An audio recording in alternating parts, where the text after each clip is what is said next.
that we've seen how to use chord progressions to create and release tension in melodies, it's time to see how we can use them to modulate between keys and to emphasize a new key. Now recall in the piece that I played called FunInLoopin, there's a part in the piece where one feels like you're gravitating from one key to the other. That is more specifically the key of G to the key of B minor. I'll help you recall that part by playing the chords, and this progression is written here for you to pause and see. Let's go 1, 2, 3, 4.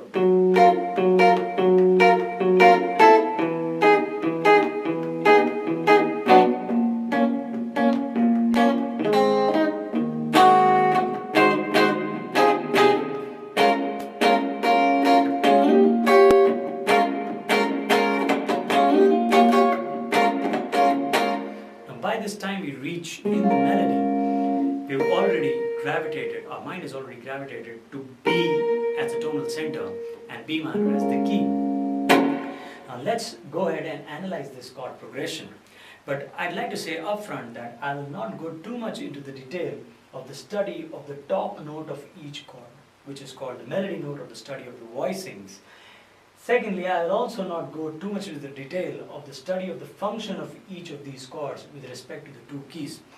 For now, I'd rather like to focus on these two groups of chords, the first group having 4 chords and the second group having 3 chords. I'll also quickly recall the concept behind chord melodies.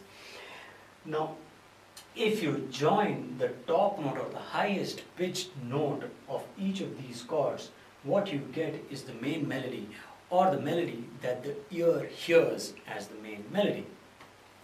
Now if you see these first few chords until the chord of B minor, consider that this progression is helping you create and release tension, or to help basically make the melody propel forwards. And when it hits the chord B minor, something interesting happens from here on. The B minor chord is basically the root home tonic, or the chord on the first degree of the key of B minor. Now that in itself doesn't help our mind gravitate towards the key of B minor. It's the next chord, and it's a very powerful chord. It's the A major chord, and it happens to be the flat 7 chord in the key of B minor. Now this chord, I'd like to emphasize, is a very powerful chord, and along with the major chord on the 5th degree, these two chords have the power to gravitate the listener's mind towards their tonal center. Now, in our case, we are also playing many different versions of A. We play A, A5, and then we play A dominant 7, the second inversion of it. And these 3 chords, when they're played many times, they also help to emphasize the powerful nature of this chord and the modulation that it helps us to achieve. Of course, remember, it's following the B minor chord. So this group essentially kicks off the process of modulation, and the next 3 set of chords, which form a standard diatonic progression, which is A7, F sharp minor 7, and B minor 7, these 3 chords help cement that modulation, or concretize it, or help emphasize the new key. Now, if I look at it, these 3 chords are a standard diatonic chord progression in any minor key. And if I were to say it in Roman numerals, it would be something like this. The major 7 chord on the flat 7 degree, the major chord on the flat 7 degree, the minor chord on the 5th degree, followed by the minor chord on the 1st degree. And if you played it in 7s, it would be the dominant 7 chord on the 7th degree, the minor 7 chord on the 5th degree, followed by the minor 7 chord on the 1st degree. Let's hear how the pull of these chords sound. 1, 2, 3, 4.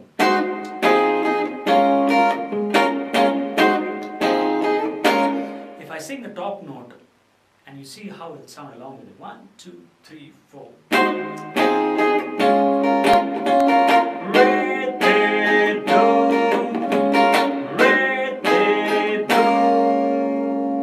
So the top notes form a nice melody, gravitating towards the root note B. Recall, I also said that you can use another powerful chord, which is the major chord on the 5th degree. Now I really don't have to use 2 powerful chords in the progression to cement that movement towards the tonal center. But if I did it, that means I followed the A7 chord with the F sharp dominant 7 chord instead of the F sharp minor 7 chord, the resolution would be even more powerful. Here, 1, 2, 3, 4.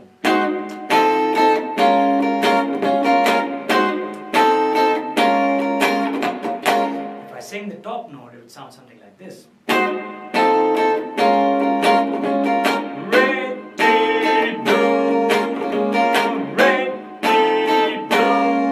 Let's compare both of them. 1, 2, 3, start. Re, di, do. Re, di, do.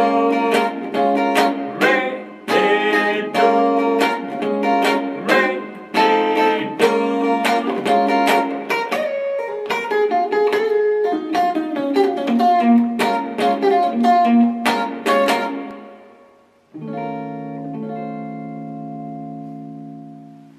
I'd now like to show you, by way of another example, the power of the dominant 7 chord built on the flat 7 degree in any minor key to be able to gravitate the listener's mind towards its own tonal center.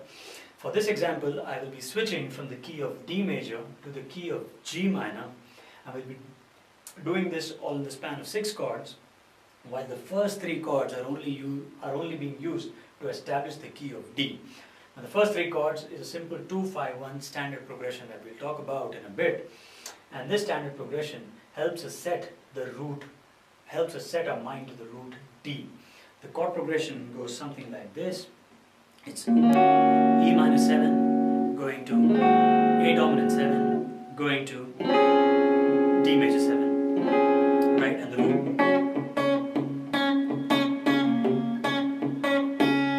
Now that is our root D, and we need to gravitate to the new root, which is G, and the key being G minor. Now that we'll achieve in the next 3 chords, wherein I play G minor 7, which is the tonic in the new key. Then we play the flat 7 dominant 7 chord on the flat 7 degree, which is F7, and then come back to the tonic, and hopefully by the end of it we will see our mind gravitating towards the key of G minor, the root of G. Let's hit it. 1, 2, 3, 4.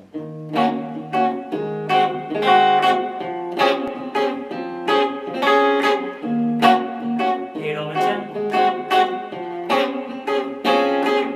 Once more. Let's change this time.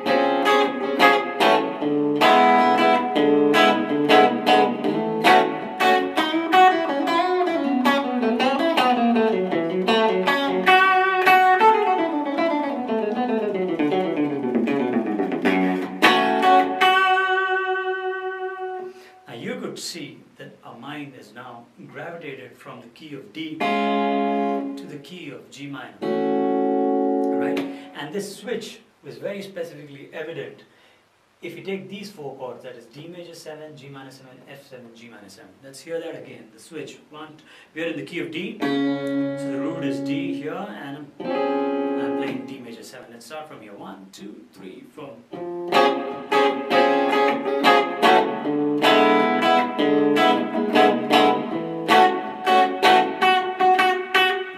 Okay, once more. 1, 2, 3, 4.